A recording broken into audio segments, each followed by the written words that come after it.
everybody, welcome back to Malik's Destiny. Like I said, we are making another video and we're holding our word to that. So here we are making this video. So my friend, she told me I could share her name, so I'll share it. My friend Nakaira, follow her on Instagram. She's also on Facebook at Nakaira Strad. Her Instagram name is, I think it's Janae _ something like that. I don't even remember. Something like that though. I'm sorry, Nakaira, I don't remember. But I will put it in the description box because I'll go look it up tonight or later on today. So that way you guys can follow my home, Skillet Biscuit. Yes, I said it. So Wow. yeah, I'll put it all her, you know, Instagram names and Snapchat names, Facebook name, all that will be in the description box. Also, she is a wonderful photographer because she did photography for our wedding actually, and it turned out really beautiful, and we couldn't have asked for a better photographer. So I'll also put her photography page down in the description box as well. Ooh, that sun is doing me right. Ooh, jeez. Okay.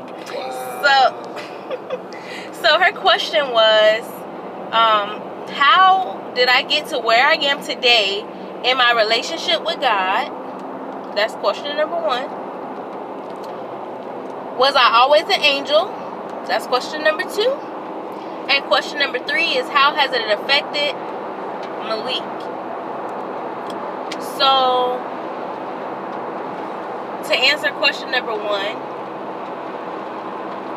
how did I get to where I am today in my relationship with God?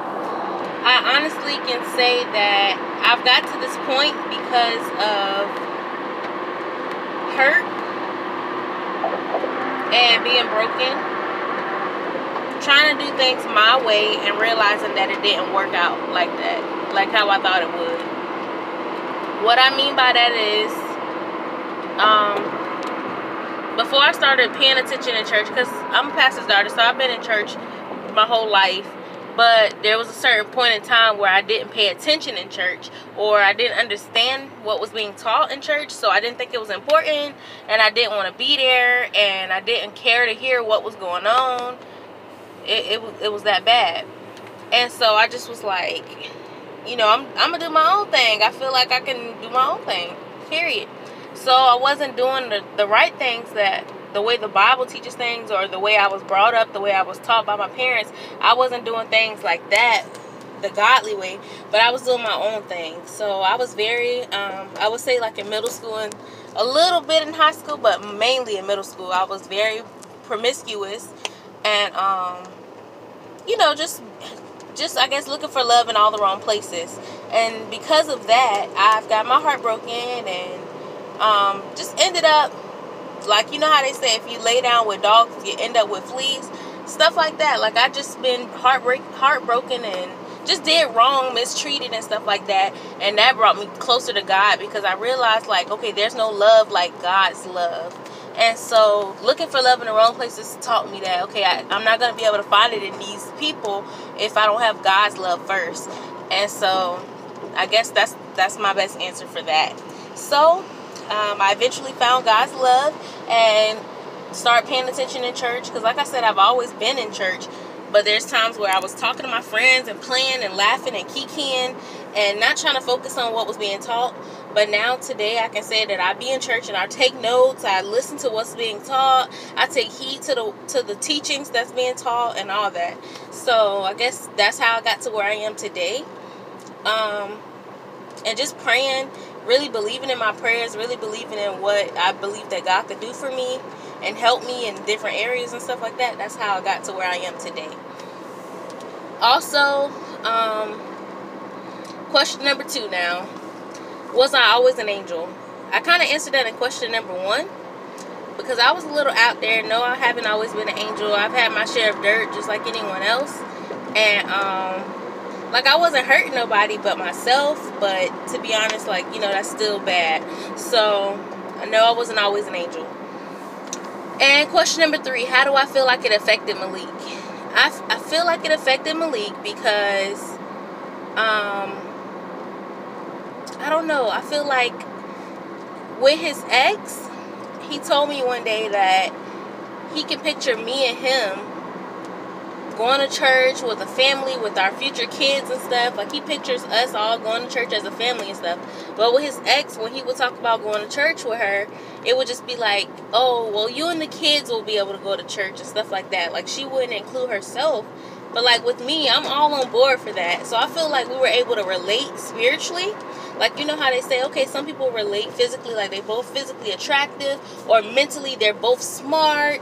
But we related first, I think, spiritually, because we had the same, like, mindset and stuff like that spiritually, as far as spiritual stuff. Like, we both knew about God. We both been in church since we were kids. We both learned about God, and we both wanted to be better in the eyesight of God, I guess I could say. So I feel like that's how it affected him. Now, he's going to tell you how it actually affected him, because that's just my point of view of how it affected him, to be honest. So, yeah, I guess that's all I got for y'all. All right, Malik, take it over. Well, to touch on what she said, I feel like it affected me in a pretty good way, because, like she said, we both, like, kind of grew up in church.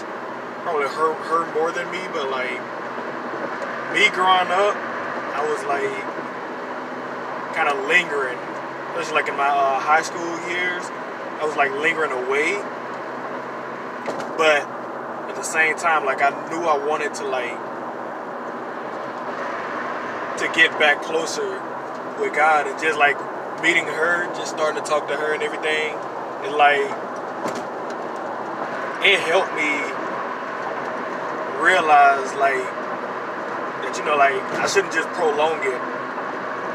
Like, just go after it now.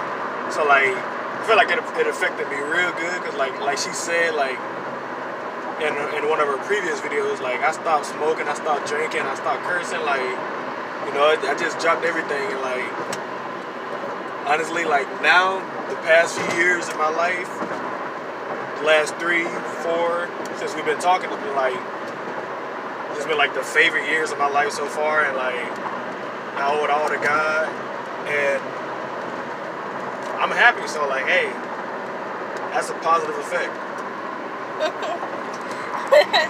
Okay, that was good. I like that. Hey, I like that.